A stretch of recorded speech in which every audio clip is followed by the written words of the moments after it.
Hey, Cody here with Kevy Safety, and today we're out here with Santa Rosa Well Service.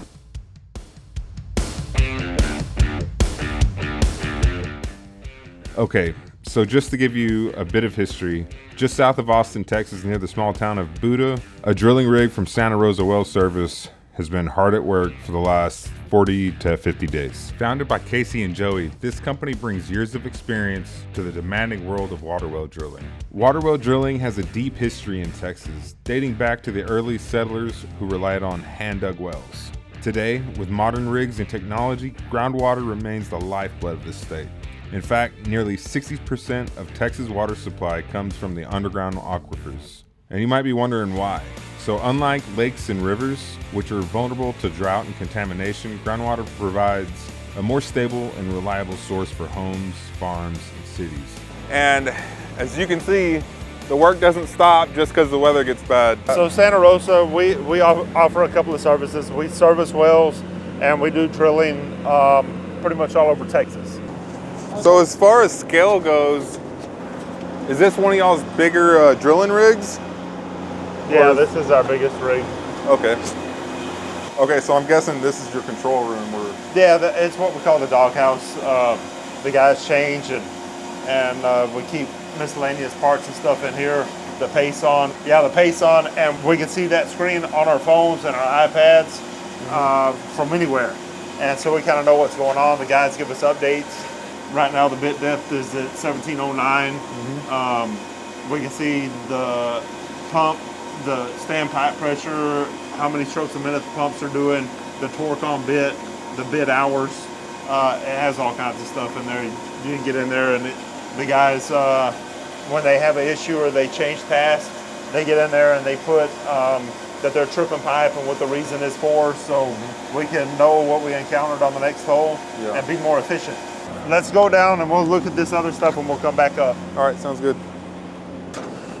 So I'm guessing right now they're repairing something? Yeah, one of the pumps that lifts the mud into the mud system. So it's gonna get real loud over here. Yeah. This is a generator house. We got a machine to build hoses in there in case we blow a hydraulic line or something. We can repair it. We try to have everything on location so we can make our own repairs. Let's cut through here and I'll show you the mud pumps, but essentially that's just a light plant right there. It's getting our generator. Yeah.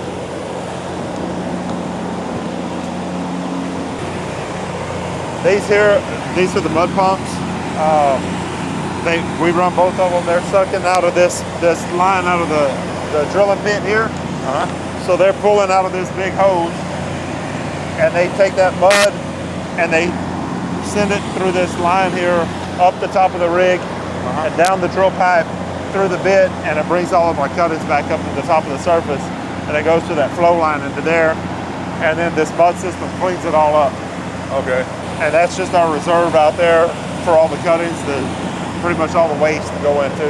Yeah. A centrifuge up there, that blue thing's the centrifuge. How deep is that hole? And that one's pretty damn big because the size of the hole, I think it's about 15 foot deep. Okay. But yeah, this you want to walk up? Let's go up on top of this mud system. This looks a lot more complicated than what you would think would be going on into drilling a water well. Yeah, it's a pretty big well. So these that mud when it goes out, those pumps put it over the shakers, and the shaker system shakes off all the big pieces, and it falls off of the side there. And then it's just constantly recycling this mud. This gets out that gets out real fine stuff, and this gets out fine stuff. And then we have a centrifuge that's pulling out of one of these pits, and it's spinning the mud and putting it back in. It's just another way to clean it. Yeah. You want all the solids out of the mud so you can drill efficiently. How does the water come into play with the drilling exactly? Can you explain that a little bit better? We're building a wall cake because we're drilling down through the well. All of this drilling mud is building a wall cake so we can keep the hole open for us. After we get that 20-inch set, we're going to cement it up, and then we won't have any more problems. We'll just have steel casing in there, and we'll go down to the next zone that is going to be our water producing zone, and we'll have that wall cake, and then we'll run some pipe, but it has slots in it. It's screen pipe, Yeah. And then whenever we get it set in place, we'll pump with some trimming pipe. We'll pump real fine gravel. It's like sand. Yeah. And it holds the sand back that the well produces. And we start thinning, we start killing this drilling mud. Once we get that trimming in there, we start pumping out, we put chlorine and things in it to start killing that wall cake. And as that wall cake's starting to dissolve, then we start pumping the gravel in the hole. Is the wall and we cake fill basically the mud? The mud, yeah. Okay. The mud is making a wall cake inside the hole. Okay. And then we start filling that hole from the bottom up with gravel.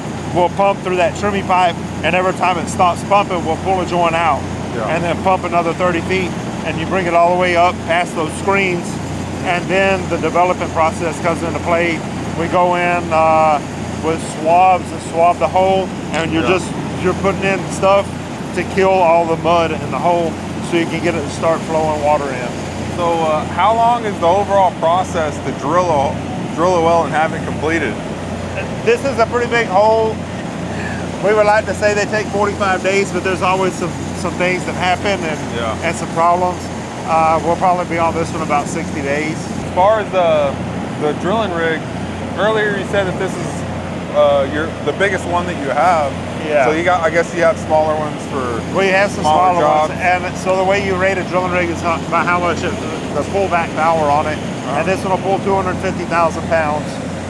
We have a couple other ones that do 120,000 pounds, and then they keep on getting smaller from there, 70 and a 30,000. And you know, the drilling rig is a critical piece of equipment, but nothing works without every one of these pieces here functioning properly. So when you're working for 90 days or 45 days or whatever, nonstop, 24 hours, you're gonna run into problems, and that's exactly what's going on right now.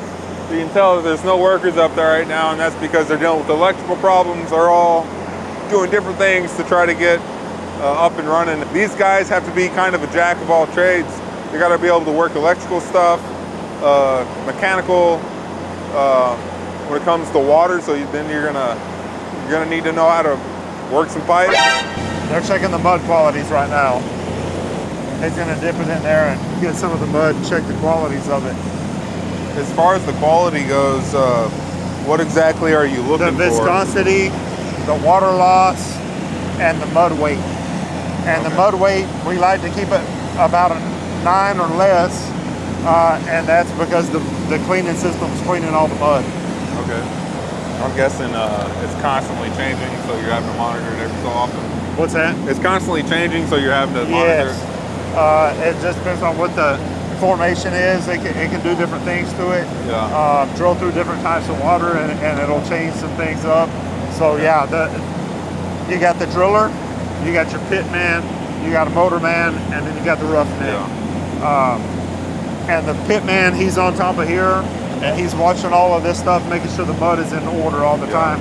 The motor man's checking all the inches, making sure everything's running good. Okay. And then the roughneck, he's up there adding a joint of pipe whenever they have to add a joint of pipe. He's kind of doing wherever he needs to be. Yeah, this seems complicated. Let's go back up on top of the rig up there. Okay. This rig's kind of unique because it's pretty much an all electric rig. Not all electric, but the engine up on the top, it powers the drawworks, so the pipe can go up and down. And then what turns the drill pipe is driven by an electric motor, and it spins a hydraulic pump. So that generator's real important. And the generator goes down, there ain't nothing that works on this rig. Oh yeah.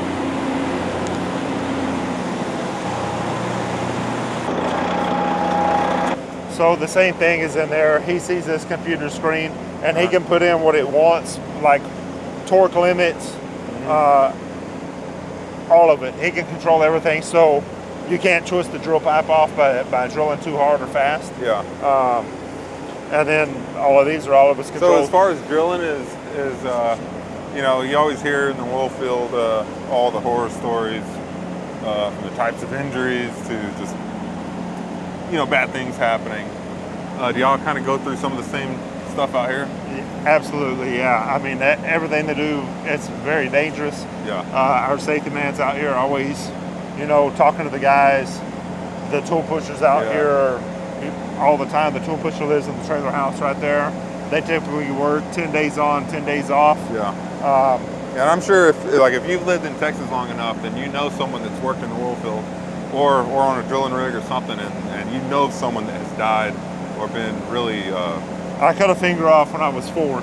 Yeah. My dad owned a drilling company, and I got out. So you got an early start to it. I got an early start, yeah. I got out of the truck and climbed up on a pulling unit, put it where it wasn't supposed to be, and I learned my lesson real young. Yeah. But I've had them smashed with the tongs, and all kinds of things happen. You know, fortunately, no one's ever been hurt really bad.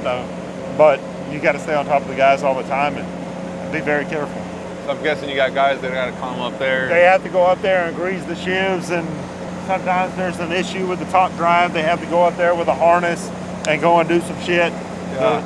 I can imagine that's really dangerous, and it's been raining all day. So imagine having to climb up this.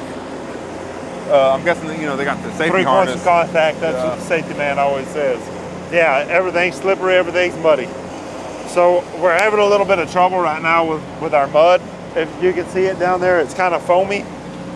We're drilling through some cement. Yeah. You can see how it's foamy, and it's being a pain in the ass right now. Yeah. And it won't let the pumps pump, and those pumps can't lift it up because it's full of air. It's aerated. Okay. And so we're kind of going through that right now. But when everything's working good, it goes down that pipe, and then it brings all of our cuttings, like I was showing you earlier, over to those pumps there. And this is the V-door here. That pipe, they roll it over, they lift up the jacks, and the pipe rolls over into the tray. That skate pushes it forward, and when they come down, the elevators kick out with those hydraulic cylinders up on the top. They kick out and latch down on that joint of pipe, and they go back up, and that's how they add their joints of pipe. How much does one of these weigh? One of these pipes right here? 21, 22 pounds per foot. Yeah. Imagine that land on your foot or your arm or your body, or yeah. I don't know. You always see some of the accidents happen where the pipe goes flying out. I couldn't imagine having something like that coming out of the air. Yeah. Run for your life. All right, so you've seen drill bits before, but have you seen a drill bit this big? That's what's going in the ground and making that hole. Sheer treachery. All right, so Casey just went through all the machines and how everything works, and it's way more complicated than I ever thought it could be, and I was struggling to follow along. So Joe is going to actually go through and explain it further. I know you guys kind of looked around at our equipment, but what's actually happened in this process, it's a little bit, you can make it pretty simple, even though everything looks pretty complicated. The whole point of it is, go in, you drill a hole that's a little bit bigger than your pipe, put that pipe in there, you cement that pipe in the hole, make sure you're not commingling any of the different water zones and maybe messing up the quality of a good aquifer with something that, may have a bunch of salts in it or something else that might degrade that water. You put that pipe in there, at the bottom of that pipe, you generally have screens that allow that water to come through, and you put your pump in the hole. But how does this drilling process happen? You're seeing this big machine here. You have, obviously, your drill string. So your drill pipe with a bit on the bottom that's grinding out all the dirt from that hole. You need to have something to lift that out of the hole as you're digging it. So you have mud pumping down that pipe, it's viscous enough, you mess with the viscosity so that it will be able to carry all that dirt out of the hole. It essentially comes out of the hole, that mud with the cuttings, goes into our mud system. That mud system cleans all of those fluids. It gets all the cuttings, throws them out, saves the old fluid, and then we treat that fluid to get it to where the solids are all falling out of it. Pump it back in the hole, and you just repeat the process. And you try to save that mud so you're not, you want to reuse the same stuff the whole way down. Once you kind of look at it, break it down, it's not that complicated, but... Yeah, there's a lot of complicated machinery involved, but Absolutely. I guess the overall process really isn't that complicated. So that about wraps it up. Hopefully you have a better understanding of what all goes into drilling a water well. Most of the time when I think about drilling water wells, I just never realized how big the drilling rigs could actually be. I've seen some small ones around Sweetwater, Texas, where we're based out of. So seeing what all goes into drilling a water well for a big water supplier is a lot more complicated and interesting than I ever thought.